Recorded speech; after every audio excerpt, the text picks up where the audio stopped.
अरे कितने सारे बेटा मैसेजेस करोगे, कितने सारे डीएम्स करोगे, कितने सारे कमेंट्स करोगे कि मैम मोस्ट रिपीटेड जो क्वेश्चंस है वो बताओ। अब देखो 5 मिनट का वीडियो रहने वाला है, आई होप कि वो 5 ही मिनट का रहे, पर उस 5 मिनट में मुझे लगता है 20 हमारे क्वेश्चंस तो हो ही जाएंगे जो बहुत बार आ चुके हैं, ठीक है, मतलब 2-3 बार रिपीट हो चुके हैं। यार एक क्वेश्चन 10 बार तो नहीं आएगा, ठीक है वो भी ढूंढूंगी मैं, 10 बार कोई आ तो नहीं गया है, ठीक है। तो ऐसे 20 क्वेश्चन जो रिपीटेड हो गए हैं, और हाँ ऐसे ही हवा में नहीं बोलूंगी, यहाँ पे ईयर भी मैंने दे दिया है, ठीक है। पता चला कमेंट आ गया मैम ईयर बता दो, ठीक है। तो देखो सबसे पहले sketch and label the diagram of ovule most commonly seen in angiosperm. भाई ओव्यूल जो है एंजियोस्पर्म में जो मोस्ट कॉमनली दिखता है, ठीक है, कौन सा है वो मुझे आप कमेंट में बता ही देना कि मोस्ट कॉमनली कौन सा दिखता है, ठीक है। पर अभी के लिए जो है ये महाराष्ट्र बोर्ड में फेब, आपको अगर यहाँ पे दिख रहा है बेटा तो ये ना फेब 25 में भी क्वेश्चन आया है, ठीक है। देन ये आया है अगस्त 22 में भी, देन 23 में भी आ गया है, ठीक है। मतलब 22, 23, 25 में ये लगातार क्वेश्चन आए जा रहा है। What are the significance of double fertilisation? भाई ये बहुत जरूरी है, छोटा सा क्वेश्चन है, पर आप देखो बोर्ड्स में ये 24 में आया है, मार्च 24 में, सितंबर 21 में एंड मार्च 23 में, ठीक है। तो ये क्वेश्चन लगातार आ रहा है। Describe the development of male gametophyte from microspore, एक तो आपको डिस्क्राइब करना है, and draw a neat label diagram of male gametophyte. तो ये क्वेश्चन 3 मार्क के लिए आ चुका था, ये जुलाई 25 में एंड सितंबर 21 में आ गया है। और आपको पता है ऐसे क्वेश्चन ना कभी कभी सिर्फ ड्रॉ करने के लिए आ सकता है, कभी सिर्फ आपको डिस्क्राइब करने के लिए भी आ सकता है, ठीक है।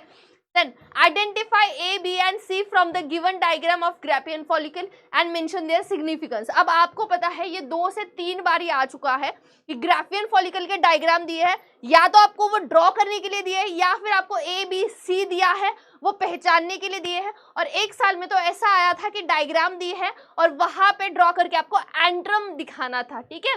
तो ये है, ये आया है 25 में, जुलाई 25 में एंड जुलाई 23 में, ठीक है।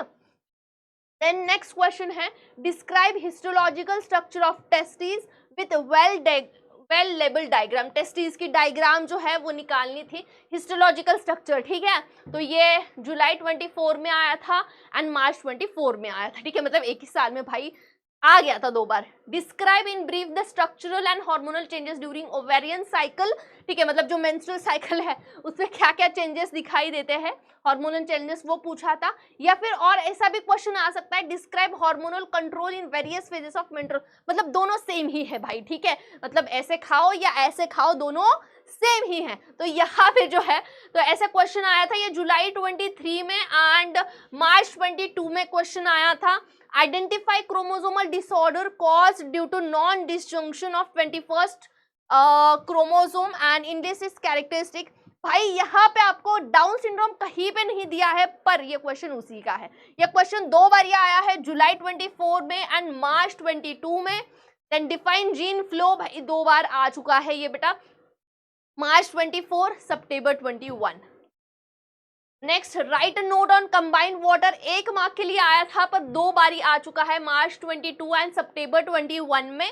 Right any 4 factors affecting water absorption in plant, छोटा सा है पर ये फेब 25 मार्च 24 में आ चुका है। With the help of neat and label diagram describe the structure of root hair, ठीक है। रूट हेयर का स्ट्रक्चर जो है ये 3 बारी पूछा गया है 3 साल में, मार्च 23 में, मार्च 22 में, सितंबर 21, 22, मतलब लगातार ये हर एक साल में पूछा जा रहा है। Describe the physiological effect and application of, भाई ये वाला जो क्वेश्चन है ये क्वेश्चन इथिलीन के आपको इफेक्ट एंड उसके एप्लीकेशन बताने हैं। इथिलीन आपको पता ही है ओनली गैसियस हार्मोन है, ठीक है। तो ये मार्च 24 में, मार्च 22 में एंड सितंबर, मतलब ये भी लगातार 21, 22 एंड 24 में पूछा गया है। With the help of neat and label diagram explain the conducting system of heart, भाई ये बिल्कुल भी भूलना नहीं है ये, ठीक है। तो ये फेब 25 में, मार्च 23 में पूछा गया है। With the help of neat and label diagram distinguish between artery and when. अब यहाँ पे जो है ना वेन और इसके अलग अलग इस पे भी क्वेश्चन पूछे गए हैं। तो ऐसे मार्च 22 एंड फेब 25 में ये क्वेश्चन आए थे। WBC की डायग्राम, अब ये डायग्राम जो है कभी कभी चार्ट कंप्लीट करने के लिए या कभी डायरेक्टली डायग्राम से ही क्वेश्चन पूछा गया है, तो ये मार्च 24 सितंबर 21 में पूछे गए थे। With the help of suitable example right the mechanism of hormone action through membrane receptors, July 24 August 22, complete the following chart and rewrite. मतलब ये ब्लड ग्रुप का एक चार्ट दिया था आपको, blood group A B C D ऐसे 4 column दिए थे और आपको ना लिखना था कि कौन सा एंटीजन और कौन सा एंटीबॉडी हो सकता है, वैसे वाला। ये 2 इसमें आया था अगस्त 22 सितंबर 21।